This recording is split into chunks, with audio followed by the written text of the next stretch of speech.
कक्षा 10वीं Hindi. Chapter 1। Chapter 1 का नाम है श्रम विभाजन और जाति प्रथा, जिनके लेखक हैं डॉक्टर भीमराव अंबेडकर।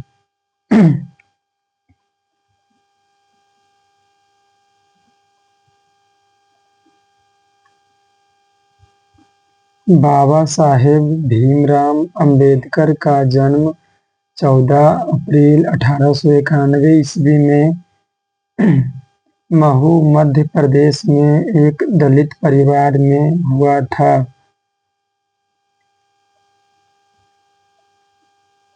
मानव मुक्ति के पुरोधा बाबा साहेब अपने समय के सबसे सुपठित जनों में से एक थे। प्राथमिक शिक्षा के बाद बड़ौदा नरेश के प्रोत्साहन पर उच्चतर शिक्षा के लिए न्यूयॉर्क, अमेरिका, फिर वहां से लंदन, इंग्लैंड गए। उन्होंने संस्कृत का धार्मिक, पौराणिक और पूरा वैदिक वाङ्मय हिंदी के जरिए पढ़ा और ऐतिहासिक, सामाजिक क्षेत्र में अनेक मौलिक स्थापनाएं प्रस्तुत की। सब मिलाकर वे इतिहास मीमांसक, विविधता, अर्थशास्त्री, समाजशास्त्री, शिक्षाविद तथा धर्म दर्शन के व्याख्याता बनकर उभरे। स्वदेश में कुछ समय उन्होंने वकालत भी की। समाज और राजनीति में बेहद सक्रिय भूमिका निभाते हुए उन्होंने अछूतों, स्त्रियों और मजदूरों को मानवीय अधिकार व सम्मान दिलाने के लिए अथक संघर्ष किया। उनके चिंतन व रचनात्मकता के मुख्यतः 3 प्रेरक व्यक्ति रहे: बुद्ध, कबीर और ज्योतिबा फूले। भारत के संविधान निर्माण में उनकी महती भूमिका और एकनिष्ठ समर्पण के कारण ही आज हम उन्हें भारतीय संविधान का निर्माता कहकर श्रद्धांजलि अर्पित करते हैं। 1 दिसंबर 1956 ईस्वी में दिल्ली में बाबा साहेब का निधन हो गया।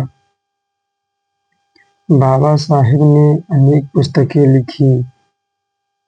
उनकी प्रमुख रचनाएं एवं भाषण हैं: the caste in India, their mechanism, genesis and development, the untouchables, who are they, who are Shudras, Buddhism and communism, Buddha and his Dhamma, thoughts on linguistic states, the rise and fall of the Hindu women, annihilation of caste आदि। हिंदी में उनका संपूर्ण वाङ्मय भारत सरकार के कल्याण मंत्रालय से बाबा साहेब अंबेडकर संपूर्ण वाङ्मय नाम से 21 खंडों में प्रकाशित हो चुका है।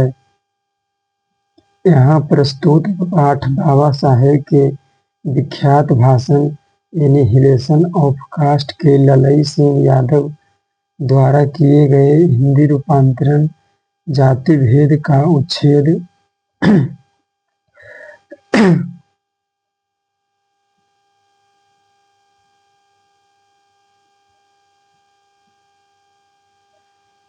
से किंचित संपादन के साथ किया गया है। यह भाषण जाति पाति तोड़क मंडल लाहौर के वार्षिक सम्मेलन सन 1936 के अध्यक्षीय भाषण के रूप में तैयार किया गया था, परंतु इसकी क्रांतिकारी दृष्टि से आयोजकों की पूर्णतः सहमति न बन सकने के कारण सम्मेलन स्थगित हो गया और यह पढ़ा न जा सका। बाद में बाबा साहेब ने इसे स्वतंत्र पुस्तिका का रूप दिया। प्रस्तुत आलेख में वे भारतीय समाज में श्रम विभाजन के नाम पर मध्ययुगीन अपशिष्ट संस्कारों के रूप में बरकरार जाति प्रथा पर मानवीयता, नरसंगिक न्याय एवं सामाजिक सद्भाव की दृष्टि से विचार करते हैं। जाति प्रथा के विषमतापूर्वक सामाजिक आधारों, रूढ़ पूर्वग्रहों और लोकतंत्र के लिए उसकी अस्वास्थ्यकर प्रकृति पर भी यहाँ एक सम्भ्रात विविधता का दृष्टिकोण उभर सका है। भारतीय लोकतंत्र के भावी नागरिक के लिए यह आलेख अत्यंत शिक्षाप्रद है।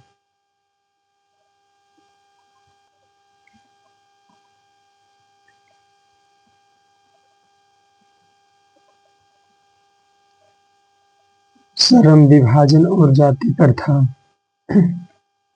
यह विडंबना की ही बात है कि इस युग में भी जातिवाद के पोषकों की कमी नहीं है। इसके पोषक कई आधारों पर इसका समर्थन करते हैं। समर्थन एक आधार यह कहा जाता है कि आधुनिक सभ्य समाज कार्य कुशलता के लिए श्रम विभाजन को आवश्यक मानता है, और चूंकि जाति प्रथा भी श्रम विभाजन का ही दूसरा रूप है, इसलिए इसमें कोई बुराई नहीं है। इस तर्क के संबंध में पहली बात तो यही आपत्तिजनक है कि जाति प्रथा श्रम विभाजन के साथ साथ श्रमिक विभाजन का भी रूप लिए हुए है। यह विभाजन निश्चय ही सभ्य समाज की आवश्यकता है, परंतु किसी भी सभ्य समाज में श्रम विभाजन की व्यवस्था श्रमिकों के विभिन्न वर्गों में अस्वाभाविक विभाजन नहीं करती। भारत की जाति प्रथा की एक और विशेषता यह है कि यह श्रमिकों का अस्वाभाविक विभाजन ही नहीं करती, बल्कि विभाजित वर्गों को एक दूसरे की अपेक्षा ऊंच नीच भी करार देती है, जो कि विश्व के किसी भी समाज में नहीं पाया जाता।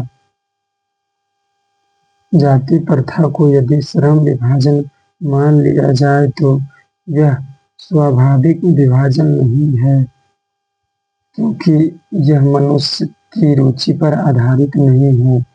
कुशल व्यक्ति या सक्षम श्रमिक समाज का निर्माण करने के लिए यह आवश्यक है कि हम व्यक्तियों की क्षमता इस सीमा तक विकसित करें जिससे वह अपने पेशा या कार्य का चुनाव स्वयं कर सके। इस सिद्धांत के विपरीत जाति प्रथा का दूषित सिद्धांत यह है कि इससे मनुष्य के प्रशिक्षण अथवा उसकी निजी क्षमता का विचार किए बिना दूसरे ही दृष्टिकोण जैसे माता पिता के सामाजिक स्तर के अनुसार पहले से ही अर्थात गर्भधारण के समय से ही मनुष्य की पेशा निर्धारित कर दिया जाता है। जाति प्रथा पेशे का दोषपूर्ण पूर्व निर्धारण ही नहीं करती, बल्कि मनुष्यों को जीवन भर के लिए एक पेशे में बांध भी देती है, भले ही पेशा अनुपयुक्त या अपर्याप्त होने के कारण वह भूखों मर जाए। आधुनिक युग में यह स्थिति प्रायः आती है, क्योंकि उद्योगों, धंधों की प्रक्रिया व तकनीक में निरंतर विकास और कभी-कभी आकस्मिक परिवर्तन हो जाता है। इसके कारण मनुष्य को अपना पेशा बदलने की आवश्यकता पड़ सकती है, और यदि प्रतिकूल परिस्थितियों में भी मनुष्य को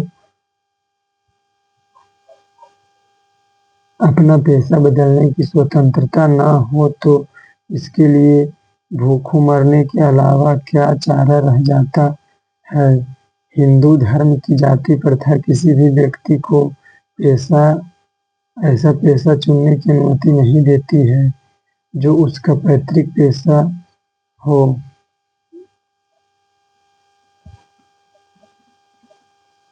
व्यक्ति को ऐसा पेशा चुनने की अनुमति नहीं देती है जो उसकी पैतृक पेशा न हो, भले ही वह उसमें पारंगत